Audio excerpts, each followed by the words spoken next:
नीतीश कुमार का इस्तीफा और राज्यपाल आरिफ मोहम्मद खान की अचानक विदाई, क्या बिहार में सत्ता परिवर्तन के पीछे कोई बड़ा खेल खेला गया है?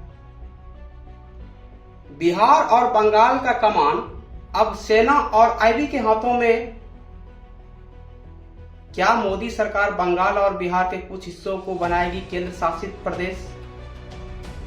बिहार के पूर्व विधानसभा अध्यक्ष नंद किशोर यादव भी नए राज्यपाल बनाए गए। क्या एक नीतीश कुमार को हटाने के लिए कितने पापड़ बेलने पड़े बीजेपी को? बिहार की सियासत में आज जो कुछ भी हुआ उसने पूरे देश के राजनीतिक पंडितों के होश उड़ा दिए। मुख्यमंत्री नीतीश कुमार का इस्तीफा और उसी दिन राज्यपाल आरिफ मोहम्मद खान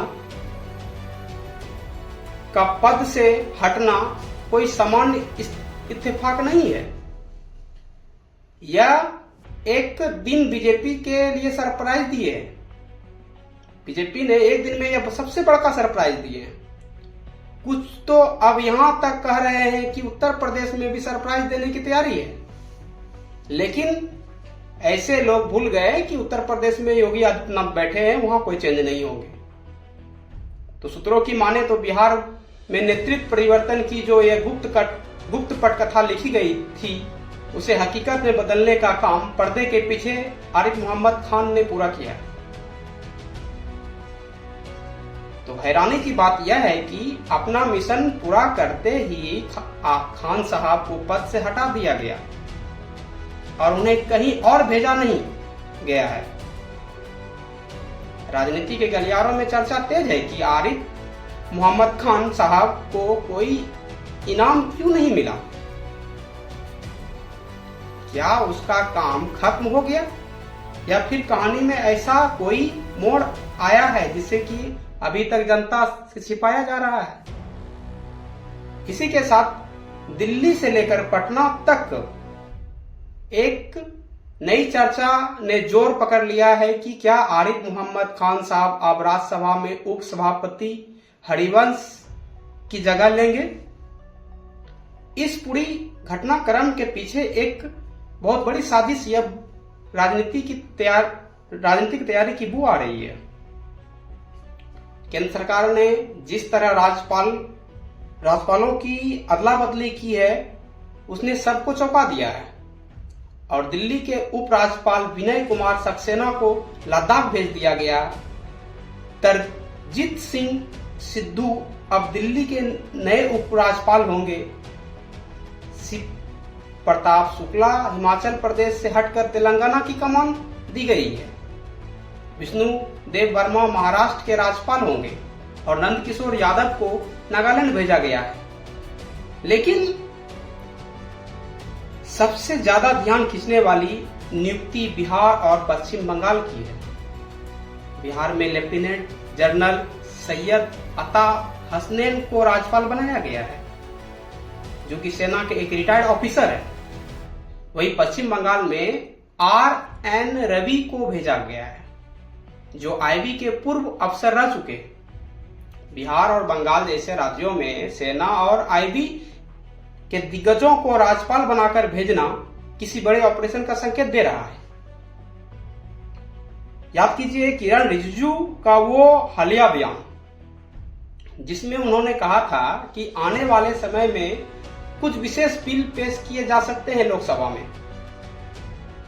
अब सवाल यह उठता है कि क्या बिहार और बंगाल के बीच कुछ संवेदनशील क्षेत्रों को केंद्र शासित प्रदेश यानी यूटी बनाने की तैयारी चल रही है? क्या राष्ट्रीय सुरक्षा के नाम पर इन इलाकों की कमान सीधे केंद्र अपने हाथों में लेने वाला है? सीमावर्ती इलाके में बढ़ती चुनौतियों को देखते हुए यह कदम उठाना केंद्र की एक बड़ी राजनीति का हिस्सा रहा है। यह राजनीति का हिस्सा हो सकता है। इसी वजह से इन दोनों राज्यों के टास्क में विफल रहे हो आरिफ मोहम्मद खान, लेकिन नीतीश का हटना इस बात को झुठला देता है। अगर खान साहब सफल हुए होते तो निश्चित तौर पर उसके लिए दिल्ली दरबार में कोई बड़ी भूमिका तय कर ली गई होती।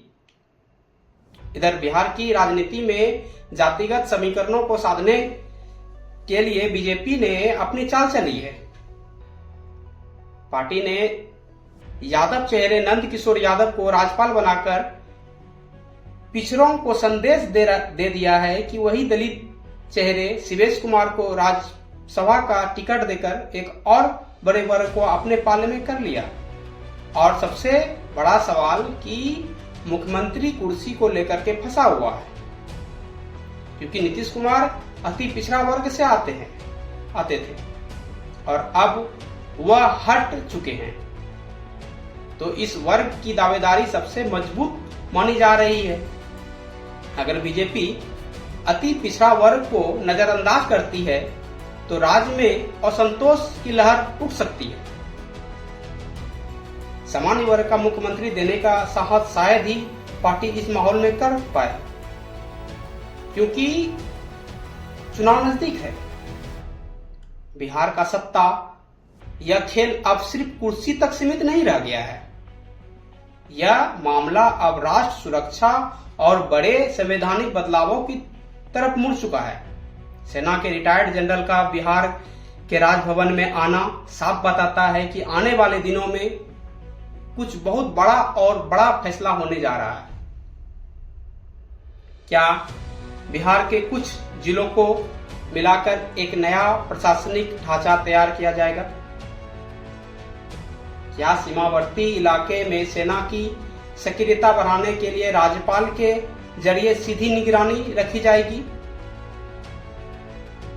यह सस्पेंस अब धीरे धीरे गहराता जा रहा है और दिल्ली की खामोशी इस तूफान के आने का संकेत दे रही है। नीतीश कुमार का राज्यसभा जाना और आरिफ मोहम्मद खान का अचानक हटना एक युग के अंत और एक नए अध्याय की शुरुआत की तरह देखा जा रहा है। पर्दे के पीछे की कहानी या पटकथा किसने लिखी, इसके असली सूत्रधार कौन है, यह लगभग साफ हो चुका है। बिहार अब एक ऐसे बदलाव की दहलीज पर खड़ा है जिसकी कल्पना शायद किसी ने नहीं की थी। सत्ता परिवर्तन के साथ साथ प्रशासनिक बदलाव की जो सुबुगाहट है उसने पूरे विपक्ष की नींद उड़ा रखी है। आने वाले कुछ हफ्तों में बिहार और बंगाल की राजनीति के लिए बेहद विस्फोटक होने वाला है।